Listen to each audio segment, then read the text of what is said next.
Hello, what's happening, guys? How we doing? It's Craig in Spirit of Vinyl. Happy Friday. Hope you guys are all doing well out there. Friday night, time to do it. I'm drinking Tailgate Orange tonight. Wheat beer from Tailgate Brewing. I want to say this is right out of Nashville, if I remember correctly. Yeah, it's pretty good. I like these orange type wheat beers. This is a pretty good beer. So, cheers. Hope you guys are all doing well. So, I was like, I've been busy this week. My wife's decided to redo the bathroom. So, we've been working on that after work. I haven't had a whole lot of time to listen to music or to think about what I was going to do for an episode this week. So, we're going to get random Discogs. I just went to Discogs, random item, picked 10 albums. So we'll talk about those. I did skip over some that came up at random that are on my first time listens list that I haven't listened to yet. I skipped over those. There was 2 of them that came up. I wrote them down. I'll listen to those and do a show on those later. All right, so we're going to start Lizzie Borden, Give 'Em the Axe. This is from 1984. This was an EP that they did before their first album. It's got 4 songs on it: Give 'Em the Axe, Kiss of Death, No Time to Lose, and Long Live Rock and Roll, which is a remake of, Long Live Rock and Roll with Dio and stuff, Rainbow. There's a picture of the band on the back. It's on Metal Blade Records. Came with this cool little insert in here. Just got the song lyrics and stuff and a little bit of info on there. And there's the cool original Silver Label Metal Blade logo on there. So Lizzie Borden, Give 'Em the Axe. Cool EP. If you're into Lizzie Borden and you're having a hard time finding it, I have noticed they've repressed a lot of this stuff. My record store has, I found that and a bunch of other Lizzie Borden a year and a half or so ago and bought them all used and paid a pretty good price for them because they were hard to find. And now they've been repressed and you can find the new represses in your record store or order it in for, modern record day prices. So, all right, second up, same year, 1984, Culture Club, Waking Up with the House on Fire. It doesn't really have any hits on here that I know of anyway, none of the big ones. There's the back cover there. Color by Numbers and Kissing to Be Clever, I think, are much better albums. This is a pretty good record, though, but like I said, there's not really any hits on there, none of that radio stuff or MTV stuff. There's the inner sleeve. That's side 2 of the inner sleeve. There's side 1. It's got song lyrics and stuff, pictures of the band on the one side. So, and it's on Virgin Records. So it's got that epic Virgin logo on there. The Virgin Records logo with the epic on there. Black vinyl. It's a decent album. Not my favorite by the band, though. I own that and the other 2 I just mentioned, and that's my least favorite of the 3.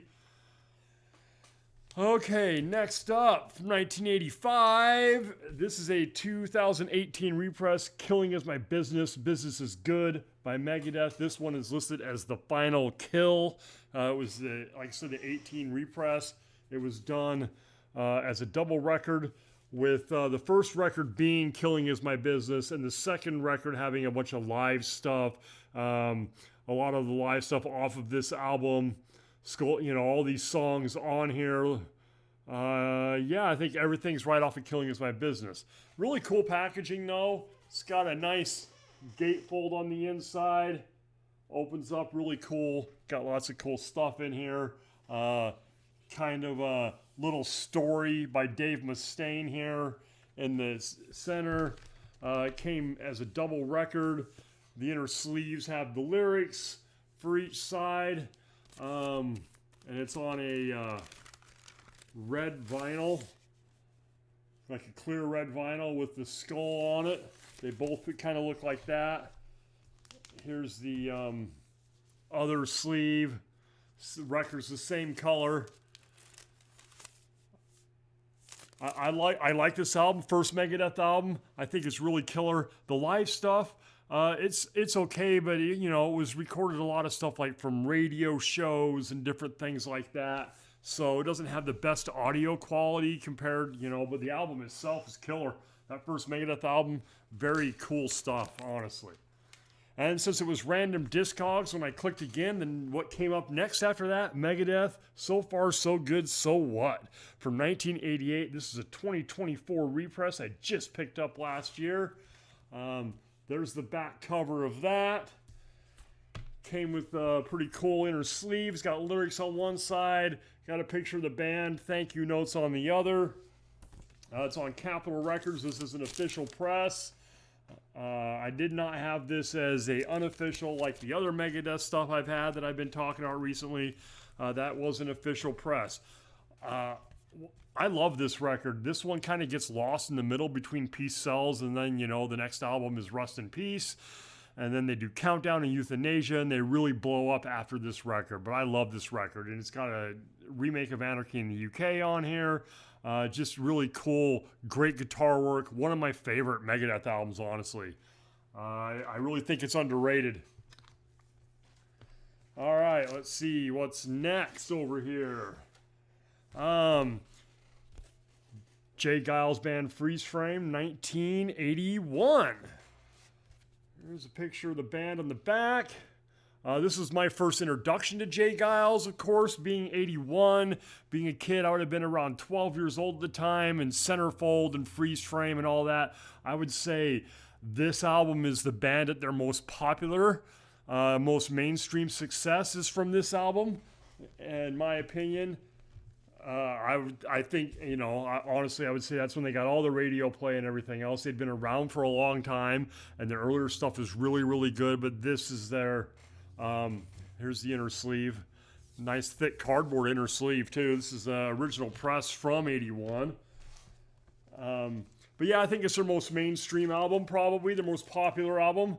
There's the EMI Records. There's the label on the inner sleeve. But yeah, I love this record. Like I said, this was my introduction to Jay Giles, and with songs like Freeze Frame and Centerfold, Flamethrower, those were all hits, all stuff we saw on MTV. And being like 12 or 13 years old in the video for Centerfold, I mean, come on. That thing that we all have when we're young and, starting to discover girls and things like that. That video was super hot, You look back on it now, probably a little exploitive and cheesy, whatever. I haven't seen it in a long time, but it is something that's burned into my brain, that mind burn thing. So yeah, Jay Giles Freeze Frame, I love to throw that on every so often. Just really cool stuff. Okay, after that, let's see, Kiss Unplugged. Kiss MTV Unplugged from 1996. This is, Kiss was doing their tour. They were doing their convention tour and playing Unplugged, and MTV's like, hey, let's make a concert. And this is when Ace and Peter re-showed up before the reunion tour and all that, and the makeup came back on. This was the beginning of the end of that 80s and 90s Kiss. Like I said, this came out in 1996. It is a double LP, but not a gatefold, which is why, if you look, it's got some ring wear. When I bought this used, I paid a pretty penny for it, but it came with all the stuff. Has this poster in it. Right here, this pretty cool poster, behind the scenes, pictures from the show, really cool. But yeah, it being a double record without a gatefold, there is some ring wire on the thing. There's your label on it. This is really good. I mean, honestly, it was a huge deal for me being a Kiss fan. I remember watching it on MTV when it premiered, and when they introduced Ace and Peter, me and my brother, who is also a huge Kiss fan, we couldn't believe what we were seeing. Ace and Peter back with Kiss, we basically just jumped out of our chairs and jumped around my living room just screaming like, oh my God, I can't fucking believe it. But it's really cool. It's got some cool versions on it. Unplugged really shows the talent of the band. Very cool. And when Ace and Peter come out, Bruce and Eric don't leave, so then you got two drummers and two lead guitars playing at the same time. So it's really good. If you can find it, it's a little pricey. Probably cost you $100 now at least. So, all right. Next up, Cake, Comfort Eagle from 2001. I have a 2023 repress. The biggest song on this is Short Skirt, Long Jacket. And if you know Cake, you know what this sounds like. Cake pretty much sound the same. They kind of had the same style of record. They use this cool little clip art type thing. Nice heavy duty inner sleeve with the songs on it and, the name of the band on the back. Really cool avant-garde type sound. Very cool pop punk, I guess you'd call it. Alternative or whatever you want to call it. But yeah, they've always kind of done just like this basic type thing with their record covers and stuff. Every Cake album is kind of pretty much looks the same, and the sound is Cake, and if you like it, you like it, and I do. I've always loved this band. I've always loved their sound. One of my favorite things from the time, at that time, I really dug them. So, Cake, Comfort Eagle, like I said, that was from 01, and that was a 2023 repress. And next up from the Discogs thing is the Tubes Remote Control from 1979. This one's a saw cut. I know I just showed this recently because I haven't had it very long. I know I showed it probably 5 or 6 months ago maybe on one of my newly acquired, new things. But this is really good. The back of it, like the Hollywood Squares, had a sticker on it, special value. Of course, I paid more than $2.50 for it, but it is a saw cut. It did have this cool little postcard type insert with it with the picture of the band and the thing on the back of it. The only problem with the cover, besides the saw cut, is whoever owned it before or at one time in its lifetime since 1979, somebody wrote their initials on top of there. This is on A&M. Just black vinyl. There's the old school A&M logo. Really good album. The Tubes, I've told that story recently. I kind of got into them. I bought it, I wanted to get some of their music, and then as I bought it, I just really, really dug their sound, so I just kept buying it all. And I have every Tubes album there is now. So, all right, after that, Black Sabbath, Mob Rules, Record Store Day, Picture Disc. The album came out in 81. This is from 2021. Record Store Day, Picture Disc. I did not buy this on Record Store Day. I found it later. I know Picture Disc. There's the back of the sleeve. I know Picture Disc are, they can be iffy. I think more recently they sound a lot better than they used to. I was actually just listening to Holy Diver on a Picture Disc that I have, and it sounds fine. I think Picture Discs nowadays, in the modern times, sound way better than they did in the Picture Disc back in the older days. I had that Wasp one I just showed recently, and, it was from the 80s, and you could kind of tell when you played it. But these more modern ones, I don't think sound that bad. I mean, obviously they sound different than a regular record, but I mean, this is Mob Rules, and I saw it and I had to have it. Just a killer record, honestly. Dio's second album with Black Sabbath, just cool songs. Mob Rules, Sign of the Southern Cross, 5150, Turn Up the Night, over and over. I don't know why I'm holding up the thing that doesn't have the picture in it. There's a track listing on the back. Just a really killer record. I don't know, out of the two Dio albums, the two Dio studio albums, I'm not sure you could argue which one's best, honestly. Is it Mob Rules? Is it Heaven and Hell? I don't know. I guess I'll have to play them back to back one day and let you know my opinion on it, but I could go either way, honestly. All right, finally one more. 1996, Cannibal Corpse, Vile. This is a 2023 reissue. Celebrating Metal Blade's 40th anniversary, and like you said, it says there silver and red splatter. Cannibal Corpse, obviously a death metal band. If you don't, my kid buys these. I did not buy this. My son bought this. He's into Cannibal Corpse, one of his favorite bands.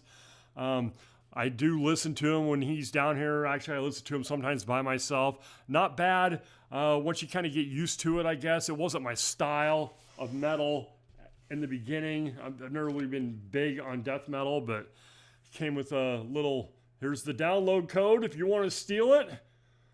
Right there. Picture of the album on the back.